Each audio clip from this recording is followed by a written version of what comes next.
말씀을 좀 나누겠습니다. 제가 생각할 때 우리가 살아가는 이 세상에서 우리가 경험할 수 있는 가장 크고 놀라운 기적이 두 개가 있는 것 같아요. 그런데 거의 저는 이 두 가지가 가장 크고 놀라운 기적이라고 확신합니다. 하나는 뭐냐면 우리가 예수를 믿는다는 거예요. 예수를 믿는 것. 저는 제가 아무리 생각해도 예수님을 구주로, 예수님을 내 삶의 왕으로 받아들이고 있다는 것이 신기하거든요. 아무리 생각해도 어떻게 내가 예수님을 믿게 됐지? 어떻게 예수님을 내가 내 삶의 왕으로 섬기게 됐지? 어떻게 내가 예수님의 말씀을 듣고 내 삶을 맞추어 가려고 지금 애를 쓰고 있는 거지? 생각해보면 이게 신기해요. 그래서 저는 자주 이런 생각을 하게 돼요. 야, 진짜 나는 예수님 안 믿었으면 어쩔 뻔했을까? 예수 안 믿었으면 진짜 내 삶은 진짜 어쩔 뻔했을까? 이런 생각을 자주 하게 돼요. 그런데 이 믿음이 설명이 안 되는 거예요. 제가 예수님을 믿게 되었다라는 사실이 설명이 안 돼요. 이해할 수 있는 설명이 안 되는 거죠. 정말 기적 아니겠습니까? 정말 놀라운 은혜고 감사하죠. 아마 여러분들에게도 마찬가지 아닐까 싶어요. 여기 자리에 계신 분들이 예수를 믿게 되었다는 사실은 설명될 수 있는 것이 아닌 거죠.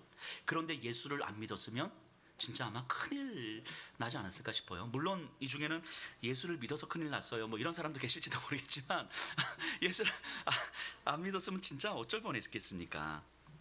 자, 그리고 두 번째, 이게 첫 번째 기적이라면 두 번째 놀라운 기적은 이와 방불할 만큼의 기적인데, 예수를 믿는다고 고백하는 사람들의 삶이 변하지 않는 거예요. 이게 크고 놀라운 두 번째 기적 아닐까요? 예수를 구주라고 고백하는데 그 삶이 변하질 않아. 이거는 진짜 기적이에요. 진짜 기적. 한국에 있는 많은 그리스도인들은 이 두 가지 기적을 평생 경험하고 살지 않을까 하는 생각을 해보게 됩니다. 자, 모든 사람은요, 자기 삶의 주인이 있어요. 그러니까 자기 삶을 다스리고 지배하는 가치가 있어요. 가치. 그것이 돈, 권력, 성공, 명예, 가정, 자녀 또는 자아 등, 그것이 어떤 것이든 자기를 다스리는 가치, 힘이 있는 거죠. 오늘날과 같은 현대 자본주의 사회에서는 일반적으로 사람들의 주인 노릇하는 것이 돈이겠죠. 또는 개인주의적 성향이 짙어가는 현대로 갈수록 자아 또는 자존심일 수도 있을 거예요. 그것이 어떤 것이든 이 세상에서 나를 조금 더 잘 살게 만들 거라고 생각하는 그것이 우리에게는 다 있죠. 모든 사람들에게. 그런데 그 나를 더 잘 살게 만들 거라고 하는 그것들을 추구하다가 우리의 삶에서 다 깨졌을 때, 그런 상황을 우리는 절망이라고 하는 거잖아요. 물론 어느 하나의 가치가 전부일 수는 없을 거예요. 하지만 대표 가치라는 게 있는 거죠. 대표 가치. 자기 삶에 가장 큰 영향을 미치는 그 가치, 그것이 우리의 주인 노릇하는 거겠죠. 그런데 어느 순간 나를 다스리는 존재가 이 세상에서 나를 잘 살게 만들어줄 어떤 것이 아니라 나를 영원히 살게 해줄 예수님이라는 사실이 깨달아지는 거예요. 이것이 깨달아지고 이것이 받아들여질 때, 이때 이것을 구원받았다 또는 예수를 영접했다, 거듭났다, 중생했다, 이런 의미예요. 같은 말이에요. 즉 나의 왕, 나를 살게 할 가장 큰 가치가 이제는 다른 어떤 것이 아니라 예수님이라는 사실이 깨달아지는 것. 그래서 그분의 말씀을 듣기 시작하고 그분의 삶을 따르고자 애쓰기도 하는 거죠. 이 세상에서 조금은 더 잘 살기 위한 삶이 나에게는 익숙한 거예요. 그래서 아직은 낯선 예수님의 다스리심을 받아들이는 것, 이것이 나에겐 너무 어색한 거죠. 그래서 갈등도 생기고 그래서 힘들기도 한 거예요. 그래서 때로는 목사님 제가 예수님 믿고 더 힘들어졌어요 라는 건 뭐 이런 이유겠죠. 그렇기 때문에 예배를 더 사모하고 말씀과 기도에 더 힘쓰기도 하는 거죠. 즉 예배와 말씀, 기도는 그래서 그 자체가 목적일 수가 없어요. 예배, 말씀, 기도 이런 것들은 우리의 일상에서, 우리의 현실에서 어떻게 주님과 동행하는 삶을 살 것인가, 어떻게 예수를 왕으로 섬기며 예수를 쫓는 삶을 살 것인가, 그것을 목적으로 하는 종교적 수단들인 거죠. 그렇게 신앙생활을 하다 보면 조금씩 삶이 변화되지 않을 수가 없는 거예요. 이렇게 신앙생활을 하다 보면, 예수가 나의 왕입니다라는 사실을 고백하다 보면 삶이 변화되지 않을 수가 없죠. 그럼에도 불구하고 내 삶이 변화되지 않아. 그거는 진짜 기적인 거예요. 놀라운 일인 거죠. 자, 창세기부터 계시록까지 성경이 우리에게 말하고자 하는 바가 무엇입니까? 정리하면 누가 우리의 왕인가? 이 질문 던지고 있는 거잖아요. 애굽의 바로가 왕이고 아수르와 바벨론, 페르시아의 황제가 왕이기 때문에 모두가 그에게 머리 숙이고 있을 때 이 땅을 창조한 이가 누구인가? 누가 너희를 먹이고 누가 너희를 입히고 지키고 있는가? 이 질문 던지는 것이 창세기이고 출애굽기잖아요. 강대국들의 세력 다툼 가운데서 우리가 살기 위해서 애굽에 붙어야 되는가, 아수르에 붙어야 되는가, 바벨론에 붙어야 되는가, 이것을 고민하고 있을 때 누가 너희를 안전하게 지켜줄 존재냐, 누가 너희의 왕이냐, 이 질문 던지는 것이 선지서 아닙니까? 너희는 내게로 돌아와라. 결국 이 얘기하는 게 선지서잖아요. 그리고 그 왕, 우리를 지키고 우리를 보호하시고 우리를 가장 안전하게 만들어줄 그 왕이 이 땅에 나타나셨어요. 인간의 몸으로 오신 예수님이 바로 그분이시죠. 세상의 힘 앞에서 무기력하게 죽으신 분, 하지만 부활하심으로 말미암아 세상의 모든 힘을 무력화시켜 버리신 그분, 그 예수님이 온 세상의 왕이시고 우리의 참된 왕이심을 선언하신 거예요. 그래서 내가 믿고 따라야 될 존재는 로마 황제가 아니라, 로마 황제의 통치 아래에서 힘을 추구하면서 삶의 안전을 추구하는 방식이 아니라 바로 예수님이 나의 왕이시고 예수를 따라 사는 것이고 예수의 말씀에 복종하는 것, 이것이 우리가 살아가야 될 삶의 방식이구나 라는 사실을 알려주는 거죠. 이게 신약 성경이잖아요. 그래서 우리는 구약과 신약을 통하여서 하나님의 왕되심을 배우고 왕되심을 깨닫고 그 왕을 따라 사는 것이 무엇인지, 왕의 백성이 어떤 것인지를 계속 배우는 거 아닙니까? 그래서 예배 시간에 나와서 말씀을 듣고 있는 거잖아요. 그래서 저는 이런 생각을 좀 해봐요. 이런 바람을 좀 갖습니다. 우리 성도님들께서 이 사실을 깨달아서, 목사님, 성경을 통해서 하나님의 왕되심을 우리가 계속 배워야 되는데 주일날 일주일에 한번 이 1시간, 제 설교가 거진 한 55분 1시간 되잖아요. 이 1시간 설교 들어가지고 어떻게 깨닫습니까? 목사님, 설교를 한 2시간은 해주셔야지 우리가 제대로 이 성경을 깨닫지 않겠습니까? 라고 말씀하시면 저는 정말 기쁜 마음으로 2시간이고 3시간이고 설교를 할 수 있을 것 같아요. 아멘이시죠? 성경을 통해서 우리가 이 하나님의 왕되심을 구체적으로 하나하나 배워가는 거예요. 왜냐하면 하나님의 왕되심이 깨달아졌기 때문에. 세상 권세 아래에서 내 유익, 내 재산, 내 자존심, 내 가정이 나의 왕이 아니라 십자가와 부활의 예수님이 나의 왕이시라는 것, 그 사실이 믿어지고, 그래서 예수를 구주로 고백하고 그 예수를 따르는 것, 그게 복음이에요. 그게 기독교예요. 기독교 복음의 핵심은 나에게 있는 것이 아니라 나를 얼마나 안전하게 만들어줄 것이고 나를 얼마나 마음을 평안하게 만들어줄 것이냐에 있는 것이 아니라 누가 우리의 왕인지를 고백하고 그 왕의 다스림을 받는 삶이 무엇인지를 깨달아 아는 것, 그래서 그것을 고백하고 그 삶을 따라가는 것, 이게 기독교예요. 이것이 믿어진다면, 이 왕의 복음이 믿어진다면 왕 되신 예수님께 우리는 과연 무엇을 구할 것인가? 또 그 왕 되신 예수님 앞에서 우리는 어떤 모습으로 살아야 할 것인가? 이것이 우리의 진지한 삶의 고민이 되는 거예요. 일상 속에서 우리가 무엇을 고민해야 될 것인가? 이런 것들을 고민하는 거예요. 예수님께 무엇을 구하고 그 예수님 앞에 우리가 어떻게 서 있어야 되는 거지? 어떻게 살아가야 되는 거지? 이 현실에서, 내 직장의 이 상황 속에서 나는 왕 되신 예수님 앞에 어떻게 서 있어야 되는 거지? 이런 것들이 우리의 고민이 되는 거예요. 오늘 본문은요, 그런 고민을 던져주고 있어요. 이런 고민 속에서 이 본문을 좀 보셔야 되는데요. 13절 볼게요. 무리 중에 한 사람이 이르되, 선생님, 내 형을 명하여 유산을 나와 나누게 하소서 하니. 자, 많은 사람들이 모여 있는 가운데 한 사람이 예수님께 유산 분할에 대해서 요청을 합니다. 당시에는 유산 분할 다툼이 종종 있었던 것 같아요. 그러니까 모세 시대에 모세가 그랬던 것처럼 사람들은 율법 교사들, 랍비들에게 가서 이 중재 요청을 하는 거죠.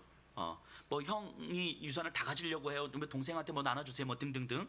막 형이 욕심을 부려서 안 나눠주겠다라고 얘기를 하는 건지, 아니면 동생이 좀 더 욕심을 부려서 가족의 재산을 좀 더 빼앗겠다라고 이야기하는 건지 상황은 잘 모르겠지만 어쨌든 요청을 하는데, 본문을 가만히 보면요, 이 사람도 예수님께 그 요청을 하는데, 요청을 하는 내용을 보니까 이 사람의 요청은 분쟁을 조정해 주십시오라는 요청이라기보다는 자신의 결론을 이미 내놓고 있는 것 같아요.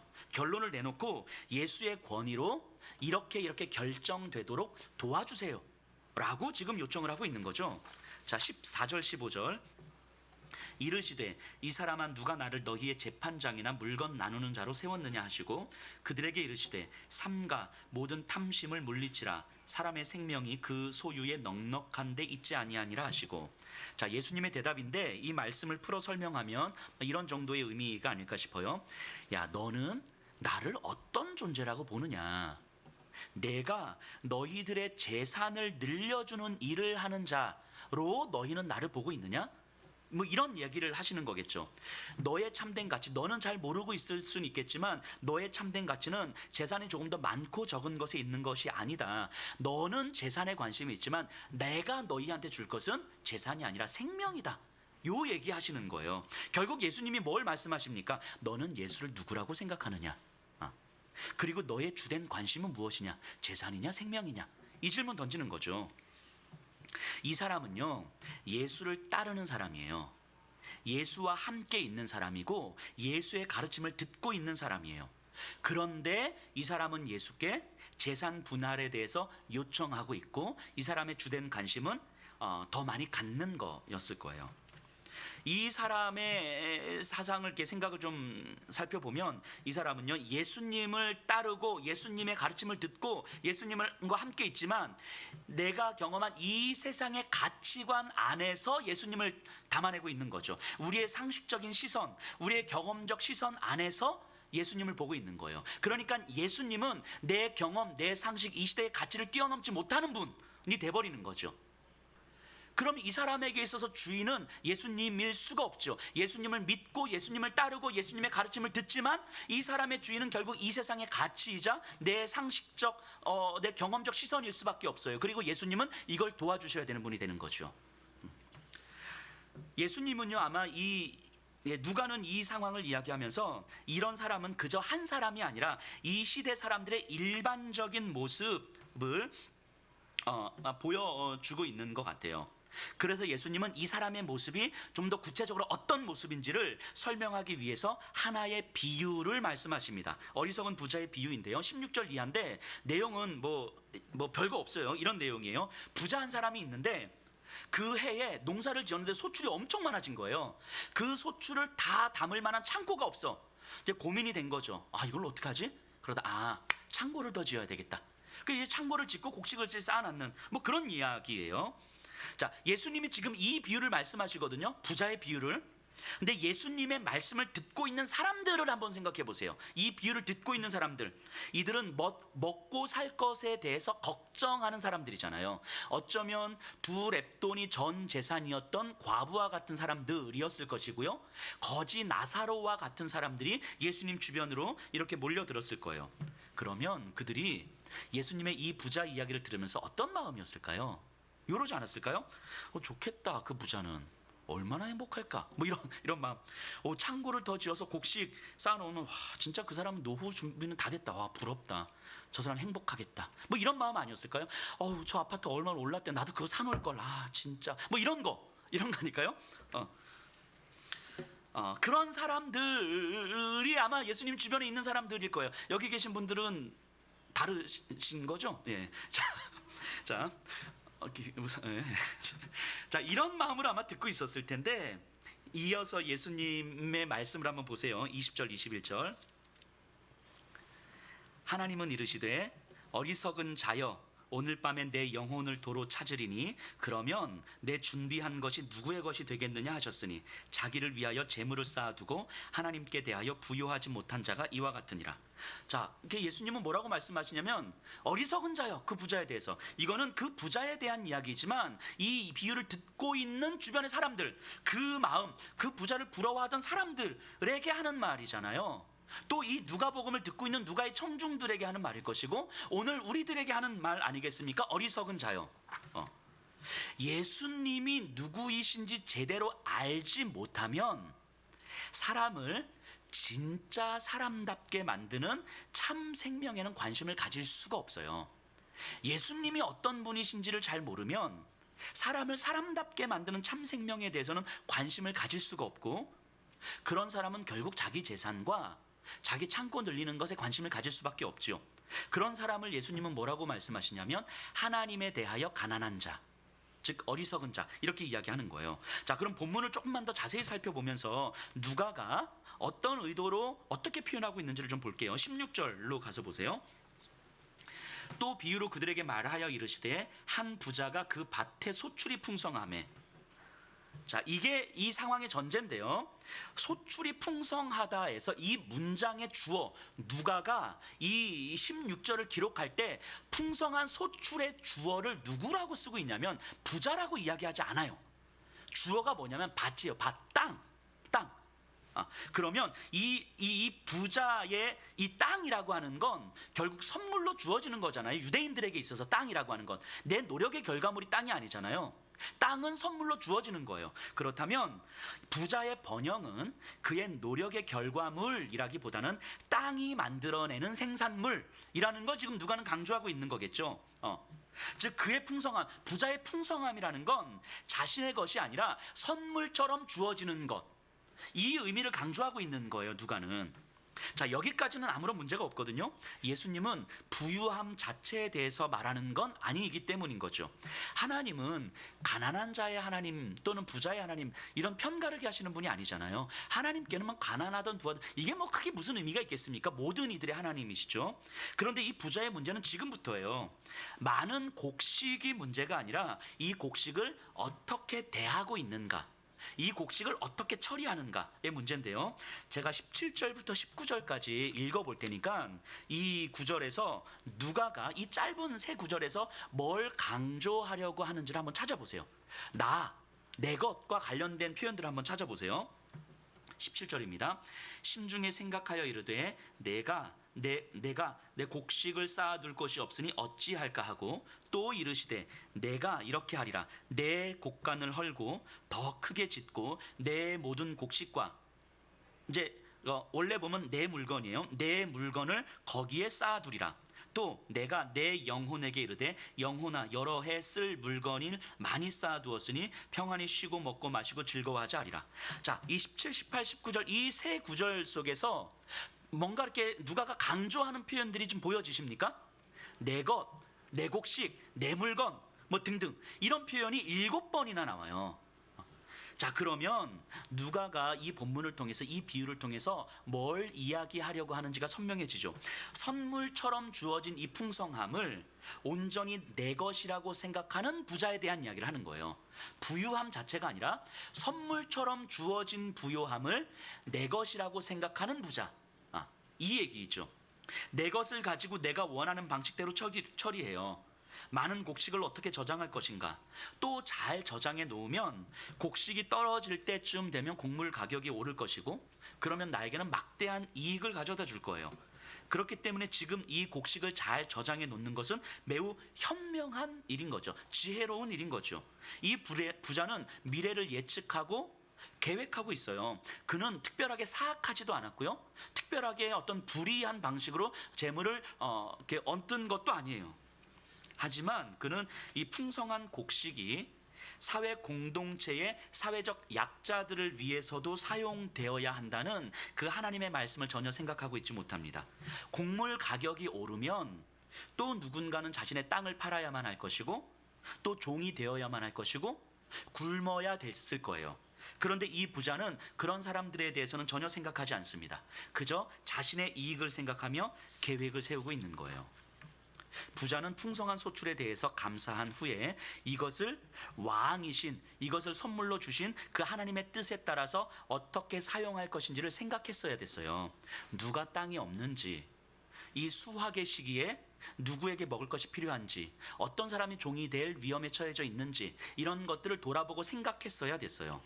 하지만 이 풍성함 자체가 하나님의 선물이라는 생각을 못했기 때문에, 하나님이 자신의 왕이라는 사실을 전혀 깨닫지 못했기 때문에 그는 성실하게 자신의 이익을 위해서 일하고 있는 거죠. 이 부자는요, 예수께 유산 분할을 요청했던 그 사람의 전형적인 모습이지요. 하나님을 알고 있지만 자기 삶의 주인이 자신인 사람. 그래서 특별하게 불의하거나 특별하게 사악하진 않지만 내 주인, 내 왕이 나인 사람인 거예요. 누가는요, 누가의 청중들에게 예수님을 믿는다고 하면서 자신이 주인인 것처럼 사는 사람들, 로마 황제에 대한 두려움으로 사는 사람들에 대한 이야기를 하는 거겠죠. 예수를 믿는다고 하면서도 자신이 주인인 것처럼 사는 사람들을 실천적 무신론자 이렇게 이야기를 합니다. 실천적 무신론자. 하나님이 왕이고 하나님이 살아계시다는 건 다 알아. 그런데 실제 내 삶을 보면 하나님이 왕이시라는 것이 내 삶에 아무런 영향력도 없고 아무런 의미도 없어요. 근데 우리는 내가 생각하는 걸 마치 내 신앙이라고 생각하는 경향들이 있지만 사실 내 실제의 삶을 보고 보면 하나님의 왕이시라는 것이 전혀 어떤 의미도 없는 삶, 이런 삶을 실제적으로는 무신론자와 같다, 이런 의미인 거죠. 실천적 무신론자라고 해요. 기독교의 지성이었던 그 어거스틴, 한 번씩 이름 정도는 들어보셨을 텐데요. 이 어거스틴이 오늘 이 본문 예수님의 말씀을 묵상하면서 이렇게 이야기를 해요. 그는 가난한 자들의 위는 여기 내장 위, 가난한 자들의 위가 자신의 곳간보다 훨씬 더 안전한 저장고라는 사실을 깨닫지 못했다. 어거스틴이 이렇게 이야기합니다. 즉, 내 관심이 나에게 있는 것이 아니라 하나님의 통치가 이루어지는 것에 있어야 하는데 그러지 못했다라는 거예요.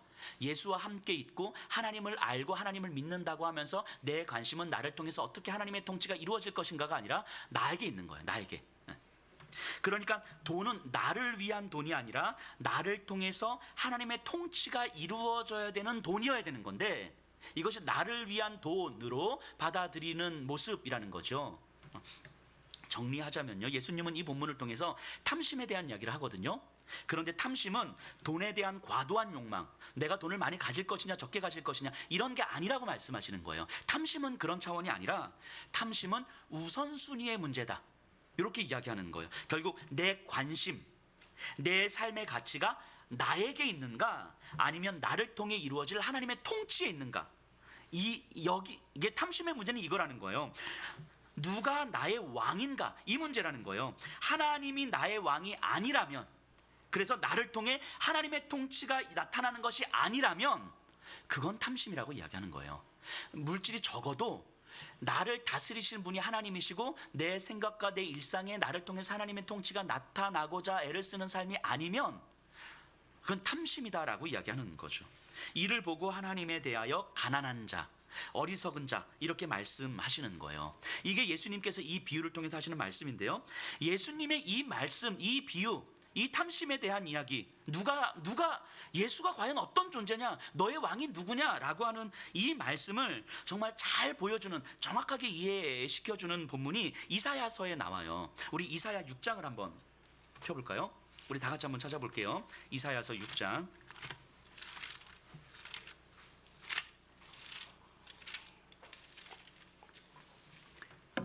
예수님이 이 말씀을 좀 생각하면서 이사야 6장을 이 관점에서 한번 들여다볼게요. 구약 974페이지예요.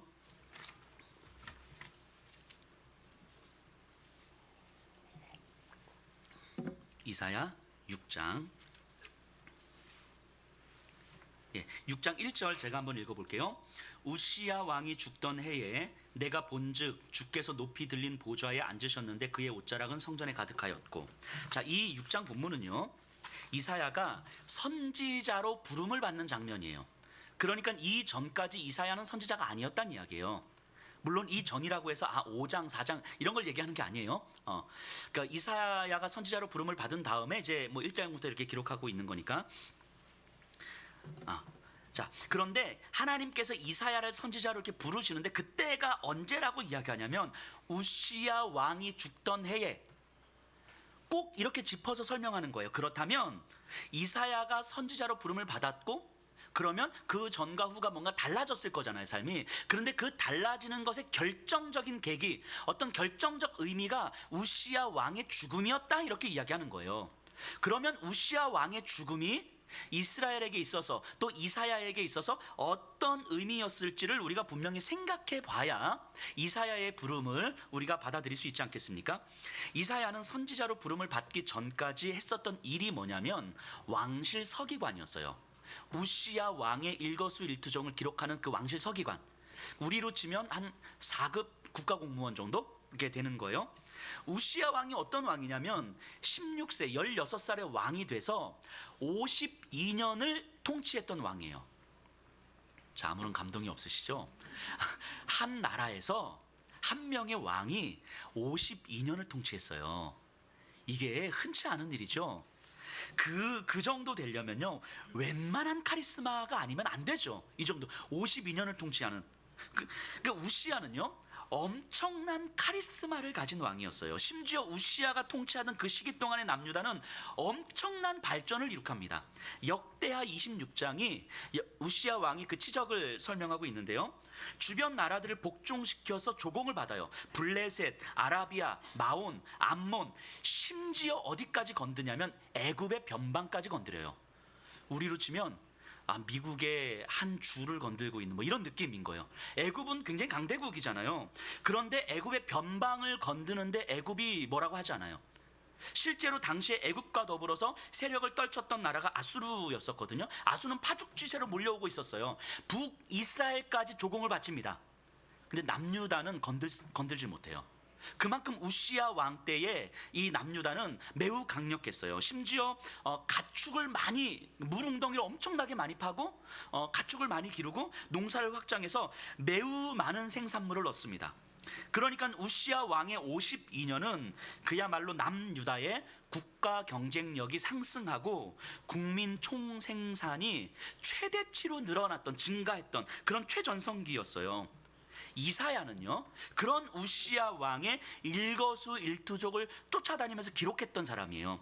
왕이 무엇을 먹는지, 왕이 어떤 명령을 했는지, 왕이 어떤 정책을 펼쳤는지, 그 정책이 어떤 효과가 있었는지, 왕이 어떻게 전쟁을 준비했는지, 그 전쟁을 통해서 그 결과가 어땠는지, 그래서 나라의 국경이 얼마나 넓어졌고 주변 나라들에게 얼마나 가장 큰 영향력을 끼치게 됐는지, 이런 것들을 하나씩 다 기록하고 있었던 사람이 이사야였어요. 그러면서 자연스럽게 이 젊은 이사야, 이 우시야 왕과 함께 다니면서 이 젊은 이사야에게 있어서 우시야 왕은 어쩌면 우상이었고 기준이었고 전부였고 진짜 자기의 왕이었을 거예요. 그런데 그런 우시야가 죽습니다. 온 나라는 슬픔에 빠졌을 것이고요, 권력의 공백기에 대한 불안이 엄습했을 거예요. 실제로 그 이후로 우시야 왕이 죽은 이후로 아수르가 급속도로 남유다를 향해서 공격해오기 시작하죠. 이사야에게 있어서 우시야의 죽음은 개인적으로도 자신의 우상, 자신의 기준, 자신의 왕의 죽음, 자신의 전부가 사라져버린 상실이었을 거예요. 국가적으로도 모든 것을 잃어버린 상황이었을 것이고요.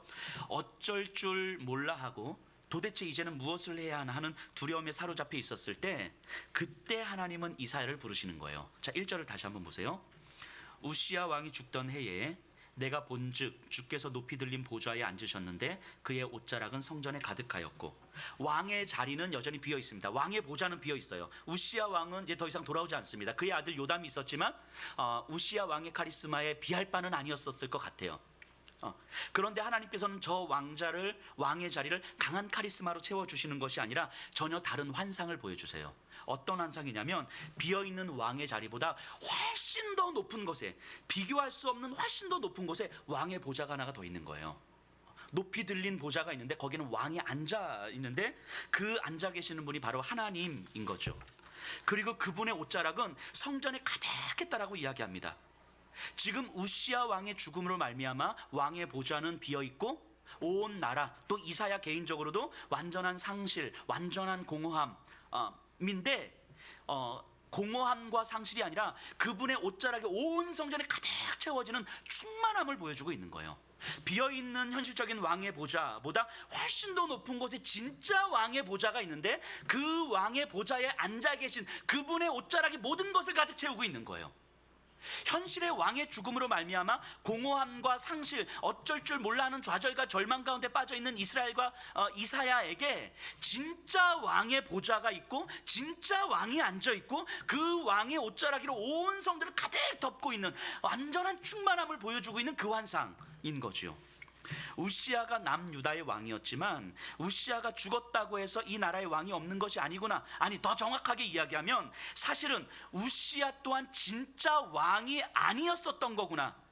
진짜 왕이 있었구나. 하지만 우시아 왕에 가려서 우시아 왕의 카리스마와 우시아 왕의 번영과 우시아 왕의 그 힘에 가려서 이제까지 진짜 왕이 그 보좌에 앉아 있었음에도 불구하고 가려져 있었던 거겠구나. 안 보였던 거겠구나. 이게 깨달아지는 거죠. 그런데 이 나의 전부라고 생각했던 이 우시아 왕이 죽자 그때서야 비로소 진짜 왕의 보좌가 어디에 있는지, 진짜 왕이 누구인지, 이 땅을 가득 채우는 충만함이라고 하는 것은 우시아의 번영과 발전과 성공이 아니라 그 왕의 옷자락이라고 하는 것이 보여지기 시작한 거예요. 이사야에게. 이 진리를 하나님은 이사야에게 보여주신 거죠. 자, 3절 4절이에요. 서로 불러 이르되 거룩하다 거룩하다 거룩하다 만군의 여호와여, 그의 영광이 온 땅에 충만하도다 하더라. 이같이 화답하는 자의 소리로 말미암아 문 지방의 터가 요동하며 성전의 연기가 충만한지라.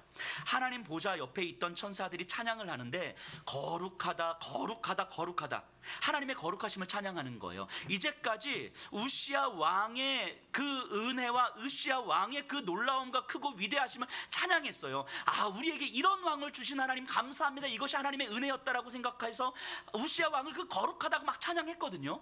그런데 그 천사들은 높이 들린 그 보좌에 앉아 계신 하나님의 거룩하심을 찬양을 하는데, 그의 온 땅에 충만하신 그의 영광을 찬양하는데, 그 찬양 소리가 모든 땅을 요동시켰다라고 이야기해요. 이게 무슨 의미입니까? 이사야의 심령이 흔들려 버린 거예요. 이제까지 우시아 왕을 바라보면서 우시아 왕을 통하여서 살아왔던 내 모든 삶이 지금 다 흔들려 버리는 거예요. 온 심령이 다 흔들려 버리는 거예요. 이제까지 내가 붙들어왔던 전부라고 생각했던 그런 것들이 아무것도 아닌 것처럼 흔들려서 다 깨져 버리는 거예요. 하나님의 그 천사들의 그 거룩한 찬양 소리 앞에서, 또 거룩하신 분의 그 임재 앞에서 모든 것이 흔들리고 다 깨져 버리는 그런 경험. 이사야는 완전히 압도되었어요. 하나님의 거룩하심을 찬양하는 천사들의 소리에 그냥 주저앉았어요. 이제까지 내 삶에서 우시아 왕이 전부인 것처럼 살아왔다는 그 사실이 진짜 하나님 앞에서, 진짜 왕이신 하나님 앞에서 얼마나 부끄럽고 얼마나 창피하고 얼마나 수치스러운 일이었는지를 깨닫기 시작하는 거예요. 이제까지 우시아 왕이 전부인 것처럼 살아왔잖아요. 그래서 그 우시아 왕을 통해서 하나님의 은혜를 노래했고 우시아 왕을 통해서 하나님을 찬양했단 말이죠. 그런데 그 우시아가 나의 왕이었던 것처럼 살아왔던 이제까지의 삶이 진짜 왕이신 하나님을 보니 이게 얼마나 부끄러운 일이었었던지, 이게 얼마나 수치스러운 일이었던지를 깨달은 거지요. 이사야가 자신의 시선을 가렸던 우시아가 사라지고 나서 하나님의 거룩하심에 압도당하자 우시아를 통한 시선이 아니라 하나님을 통한 시선으로 이 남유다의 현실을 다시 보게 됩니다. 국가는 발전했고 국민 총 생산은 증가했지만 그 사회의 이면에 땅을 빼앗긴 사람들, 종이 된 사람들, 비참하게 하루하루를 살아가야 되는 사람들이 너무 많다는 사실을 깨달았어요. 왕실 서기관의 눈으로 보았을 때는 우시아 왕의 공로 외에는 보이지 않았어요. 비참한 사람들이 보이지 않았습니다. 그저 발전, 성공만 보였어요. 그것이 하나님의 은혜라고 생각했고 하나님께서 이 나라를 도우시고 있다고 고백했어요. 그래서 하나님께 좋은 제물로 제사도 드렸고 하나님의 은혜를 찬양하기도 했어요. 하지만 이사야가 그렇게 하나님을 예배하고 그렇게 하나님을 찬양할 때 하나님의 시선은 그 이면의 사회의 어두운 곳에서 땅을 빼앗기고 종이 되고 자녀들을 팔아야 됐고 먹을 것이 없어서 비참하게 신음하고 있는 사람들을 보고 있었던 거예요. 이사야가 그렇게 하나님의 거룩하심을 찬양하고 있을 때 하나님의 시선은 그들에게 있었던 거죠. 그런데 우시야에게 가려졌던 이사야의 시선은 이것들이 전혀 보이지 않았던 거예요. 5절 보세요. 5절. 그때 내가 말하되 화로다 나여 망하게 되었도다. 나는 입술이 부정한 사람이요 나는 입술이 부정한 백성 중에 거주하면서 만군의 여호와이신 왕을 배웠음이로다 하였더라. 하나님 앞에 압도된 이사야가 왜 입술이 부정한 자라고 말했을까요? 이제까지 자신의 입술로 말했던 하나님의 은혜, 하나님을 향한 찬양은 사실은 하나님께 압도된 것이 아니라 우시야에게 압도되었던 은혜였던 거예요. 우시야에게 압도되었던 찬양이었던 거예요. 그 입술이었던 거예요. 내가 그 하나님의 은혜라고 찬양했던 것들, 내가 하나님의 정말 거룩하심이라고 말했던 그 입술은 사실은 하나님께 압도된 입술이 아니라 우시야에게 압도된 입술이었다라는 것이 거룩하신 하나님의 보좌 앞에 섰을 때 깨달아지는 거예요. 화로다 나여 망하게 되었도다. 나는 입술이 부정한 자 중에 있음이요. 얼마나 그 하나님 앞에서 부끄럽고 수치스럽고 창피했을까 싶은 거죠. 나의 유익을 하나님의 유익과 동일시했던 그 어리석음, 하나님의 시선이 어디를 향해 있었는지 전혀 깨닫지 못했던, 그저 나의 유익과 나의 발전과 나의 성공이 하나님의 은혜라고 생각했던 그 부정한 입술을 가지고 있었던 자가 바로 자기였다라는 사실을 깨닫게 되는 거예요. 8절 볼까요? 내가 또 주의 목소리를 들으니 주께서 이르시되 내가 누구를 보내며 누가 우리를 위하여 갈고 하시니 그때에 내가 이르되 내가 여기 있나이다 나를 보내소서 하였더니, 하나님께 나를 보내주십시오라고 이야기합니다. 이후로 이사야 선지자는요 곳곳에서 이야기해요. 자신과 함께 예배 드렸던 사람들이었어. 자기도 그 예배를 드렸던 사람들, 그들이 좋은 재물을 가지고 와서 하나님께 예배 드리고 재물을 불태우고 찬양하고 기도하고 했던 그 예배에 대해서 이사야 선지자가 1장에서 뭐라고 이야기합니까? 너희들이 드리는 예배는 예배 아니다. 너희는 내 마당만 밟고 갈 뿐이다. 이렇게 선포해요.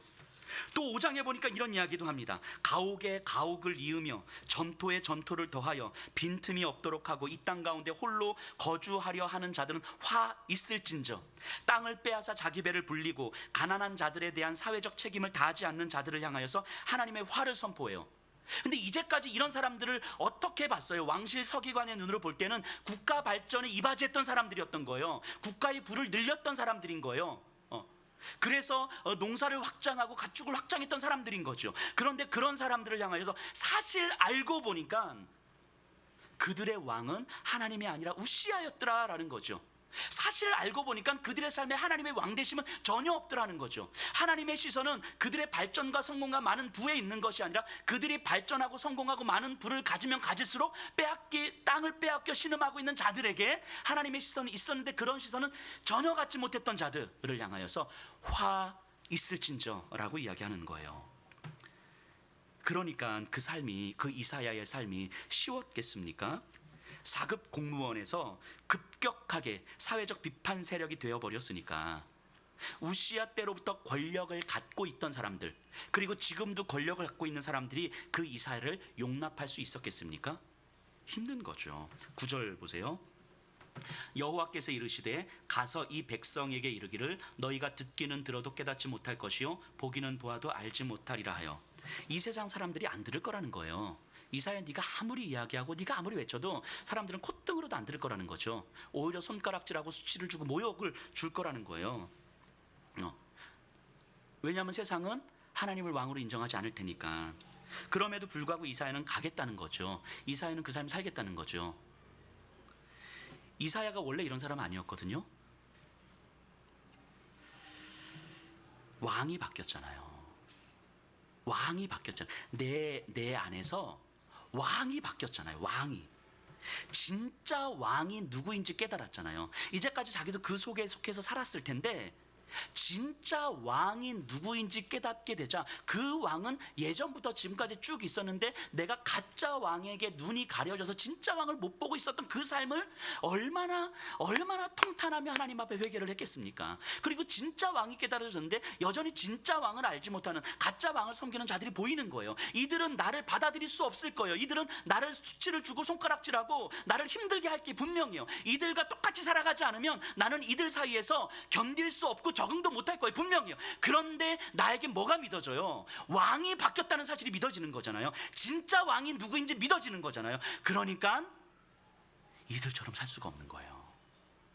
그러니까 이들 속에 속해서 이들과 함께 예전처럼 살 수가 없는 거예요. 이게 복음이에요. 이게 복음이에요. 이런 것들을 가르치는 게 교회예요. 교회.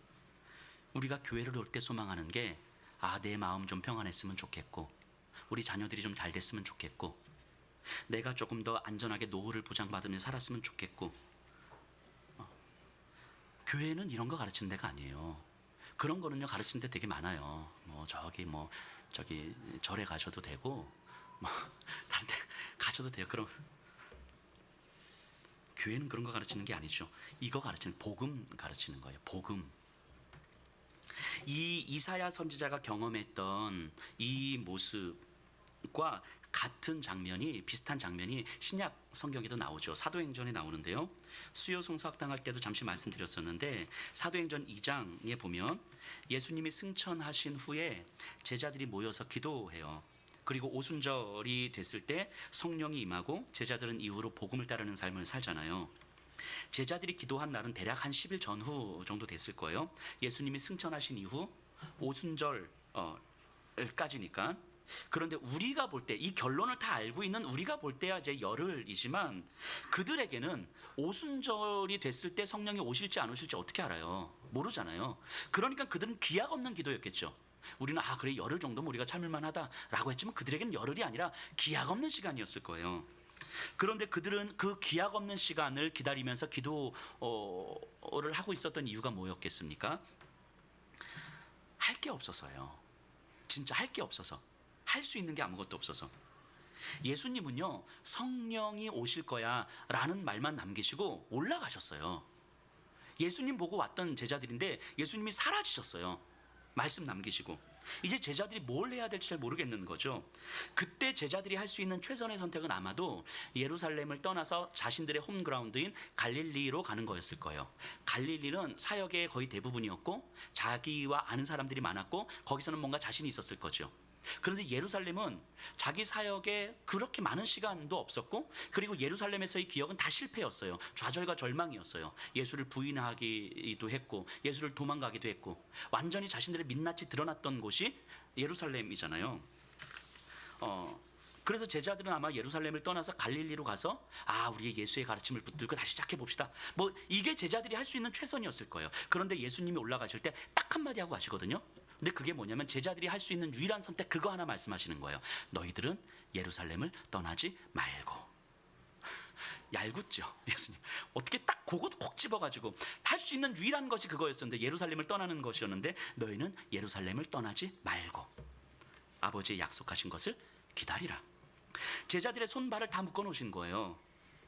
그러니까 제자들이 할 수 있는 게 아무것도 없었을 것이고, 그래서 모여서 기도했겠죠. 간절히 또 간절히 자신들의 무기력함을 절감하면서. 그러다 오순절 날이 이르렀을 때 성령이 불의 혀처럼 갈라지는 그 성령님께서 온 공동체와 그리고 각 사람에게 임합니다. 성령께서 그들을 충만히 채우셨어요. 그들은 상실과 공허함 가운데 있었을 것이고, 그래서 모든 것을 상실했고 모든 것이 공허했기에 사실은 무엇을 어떻게 해야 될지 몰라서, 그래서 이제 모여 있었을 텐데, 성령님이 오셔서 그들의 공허와 그들의 상실을 충만히 채워주신 거예요. 우시야 왕의 죽음으로 인하여서 상실과 공허함 속에 있었던 이사야에게 높이 들린 보좌에 계신 왕이신 하나님의 그 옷자락이 온 성전을 충만히 채웠던 것처럼, 그러면서 성령 하나님께서 제자들에게 깨닫게 해주셨던 것이 무엇입니까? 높은 보좌에 계신 예수님이셨어요. 이사야에게는 환상으로 높은 보좌에 계신 참된 왕이신 하나님을 보여주셨다면, 제자들에게는 성령 하나님께서 우리 안에 임재하셔서 우리 안에서 진짜 왕은 높이 들린 보좌에 계신 우리 주 예수 그리스도시구나 라는 사실을 깨닫게 해주신 거죠. 진리의 영이신 성령님께서 우리에게 오셔서 하신 일이 진짜 왕이 누구신지에 대한 거였어요. 이제까지 로마 황제 앞에 머리 숙였고 돈과 안전을 추구하면서 살았던 자신들의 모습이 선명하게 보였어요. 로마 황제 때문에 가려졌던, 내 생존의 문제 때문에 가려졌던 그 진짜 왕이, 그래서 이제까지는 잘 안 보였던 그 왕이 성령 하나님에 의해서 내 안에 상실감이 채워졌을 때에 그 왕이 보여지는 거예요. 그 왕이 보여지자, 그 왕이 내 안에서 깨달아지자, 이제까지 내가 살아왔던 삶의 방식들, 로마 황제가 진짜 왕인 것처럼 그 아래 머리 조아리며 살아갔던 삶의 방식들, 내 생존, 내 안전을 추구하며 살아왔던 삶의 방식들, 그래서 예수마저도 부인해 왔었던 그 삶의 방식들이 얼마나 부끄럽고 얼마나 초라하고 얼마나 창피했는지를 깨닫게 되는 거 아니겠습니까? 그래서 예수님은 이 땅에서 내 안전을 담보해 주시고 내 삶을, 내 노후를 보장해 주시는 그 정도 선에서 나에게 의미가 있는 분으로 생각해 왔던 그런 제자들의 모습, 진짜 왕을 왕으로 알지 못했던 그들의 모습이 깨달아지는 거예요. 그래서 그 모습이 진짜 왕 앞에서 얼마나 부끄러운 모습이었는지를 알게 되는 거죠. 이사야 선지자의 경험이 바로 이 제자들의 경험 아닙니까? 현실의 좌절 앞에서 무기력해진 나에게 성령의 임재는 상실과 공허함을 성령의 충만함으로 채워주셨던 거예요. 거기서 깨달아진 왕 되신 예수님, 이게 복음이죠. 이게 복음. 그래서 나에게 왕 되신 예수님이 깨달아졌을 때에, 내 안에서 깨달아졌을 때에 비록 내가 바랬던 내 상실이 채워지진 않고, 내가 바랬던 내 공허함이 채워지진 않고, 내가 그토록 바랬던 내 소망들이 채워지지 않아도 진짜 왕 되신 예수님이 내 안에 깨달아졌을 때 그 왕 앞에 나아갈 수 있는 힘이 우리에게 생기는 거예요. 그래서 히브리서 기자는 이렇게 이야기하잖아요. 믿음이 없이는 하나님을 기쁘시게 하지 못하나니 그가 계신 것과, 왕으로 계신 것과 그 왕을 찾는 자에게 하나님께서 주실 가장 가치 있는 것, 상 주시는 이심을 믿을지니라. 왕이 바뀌었어요. 왕이. 제자들에게 왕이 바뀌었어요. 여러분들에게 왕이 바뀌었어요. 그런데 바뀐 왕은 사실은 원래부터 왕이었어요. 이 땅에서 내가 왕으로 삼았던 것들 때문에 가려져서 왕으로 안 보였을 뿐인 것이지 원래부터 왕이었어요. 원래부터 왕이셨던 그분은 나에게 강요하지도 않으시고 불안과 두려움으로 나를 복종시키지도 않아요. 나를 기다려 주셨고 사랑으로 나를 감동시키셨고 내 발밑에 엎드려서 나를 섬겨주시는 왕이신 거죠. 하지만 그분은 온 세상에서 가장 강하시고 가장 전능하신 분이신 거죠. 그분을 믿게 되고 그분의 백성이 되었음을 고백하는 것, 이게 복음이에요. 이게 기적이죠. 이게 설명이 안 된다는 거예요. 이게 그분이 나의 왕 되심이 믿어지는 것. 내가 바라는 건 여전히 또 다른 우시아 왕을 기대하는 것이겠지만 진짜 왕이 누구인지를 깨달아져서 이제는 또 다른 우시아 왕이 100명 1000명이 와도 그 왕이 나를 다스릴 수 없다는 사실이 내 안에서 고백이 되는 그것. 그래서 그 우시아 왕을 따를 수 없다고 고백하는 그것.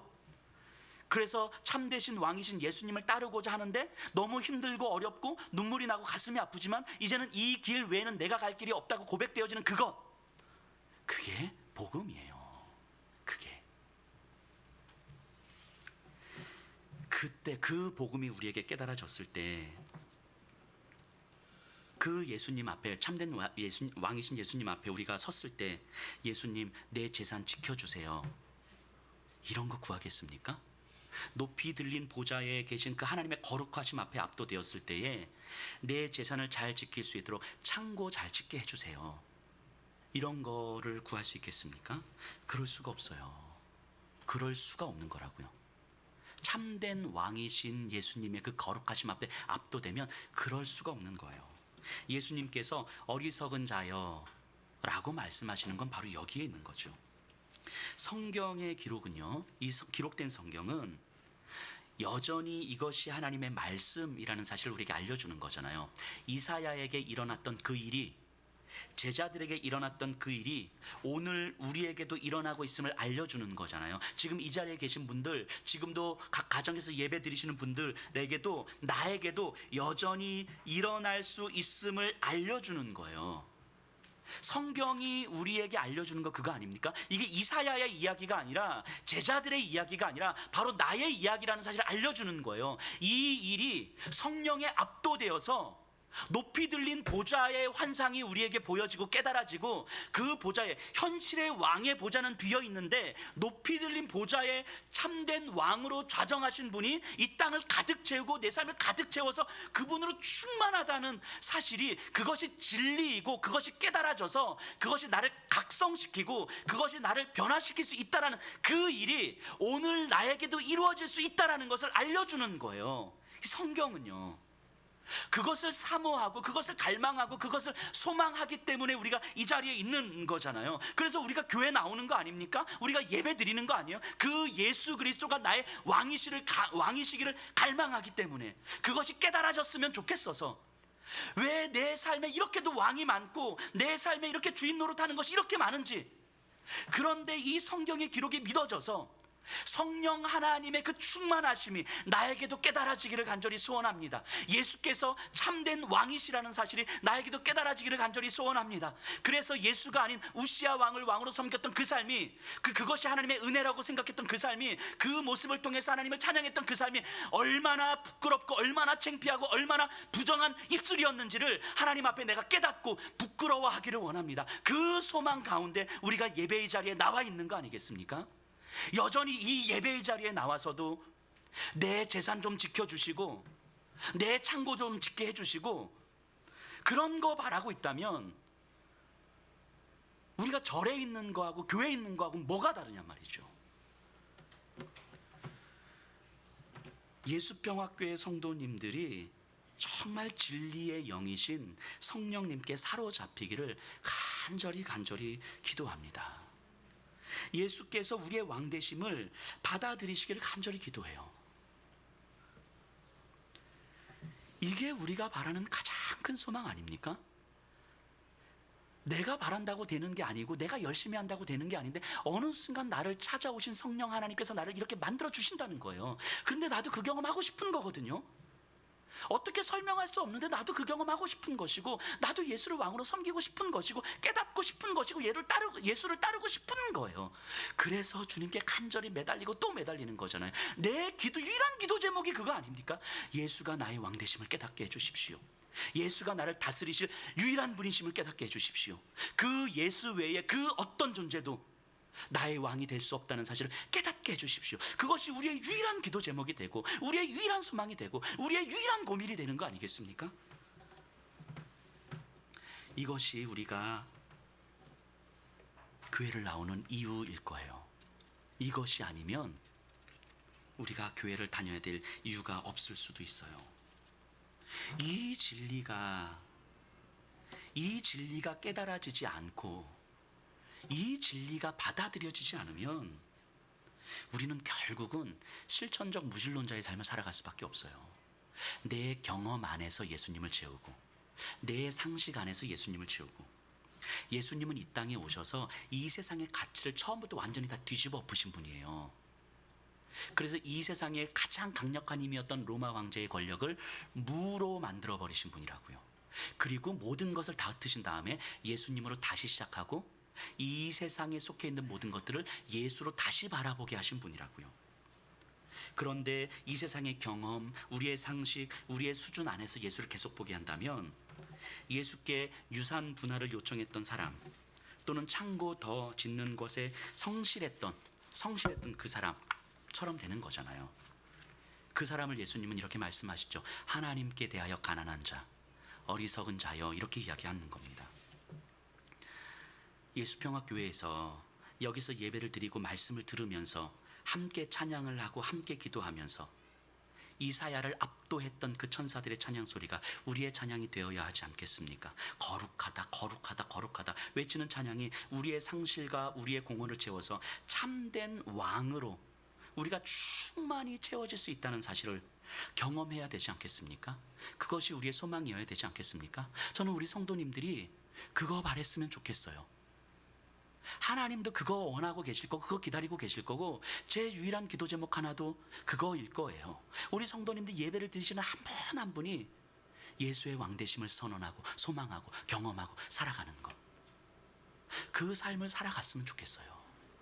예수평화교회에서 예배 드리시는 분들이라도 그거 소망하며 그거 경험하며, 그래서 이스라엘 용납할 수 없었던 그 세상에서도 여전히 그 길을 갈 수 없었던, 벗은 몸과 벗은 발로 살아낼 수밖에 없었던 그 이사야의 삶이 우리의 삶이었으면 좋겠어요. 그래서 가다가 목사님 저 힘들어서 못 가겠어요. 더 이상 힘들어서 못 가겠어요. 같이 기도하고 같이 울면서 그래도 우리의 왕이 누군지 아니까 우리 또 한번 걸어가십시다. 또 걸어가고 목사님 도저히 저 힘들어서 못 가겠어요.